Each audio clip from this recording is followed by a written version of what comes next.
ஆமென். உன்னை ஆசீர்வதிக்கிறே, ஆசீர்வதித்து உன்னை பெருகவே பெருக பண்ணுவேன் என்று கூறிய நிறைவா இதோ இக்குடும்பத்தில் உள்ள இப்பெற்றோர்கள் தலைவன் தலைவி இவர்களது பிள்ளைகள் அனைவரையும் என் நிறைவாக ஆசீர்வதித்து வழிநடத்தும். இது பெரியவர்களுக்கு நல்ல உடல் உள்ள ஆன்ம நலனை தந்தரலும். இத்தலைவன் தலைவி குடும்பத்திற்காக செய்கின்ற அவர்களது தொழில்களிலே முன்னேற்றத்தையும் வளர்ச்சியும் தந்தரலும்.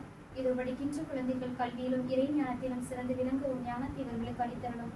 பிறக்கவிருக்கின்ற பிறப்பும் இப்போது வருடமும் இவர்களுக்கு வளமான வருடமாக அமைவதாக. இக்குடும்பத்திற்கு பிறப்பு அன்பு, அமைதி, மகிழ்ச்சி, சமாதானத்தை கொண்டு வருவதாக. உமது அருள்நலமும் பேரன்பும் தூய ஆவியின் உடனிருப்பும் அன்னை மரியின் ஆசீரும் இக்குடும்பத்தை எந்நாளும் பாதுகாத்து வழிநடத்த வேண்டும் என்று எங்கள் ஆண்டவராகிய கிறிஸ்து வழியை மன்றாடுகின்றோம்.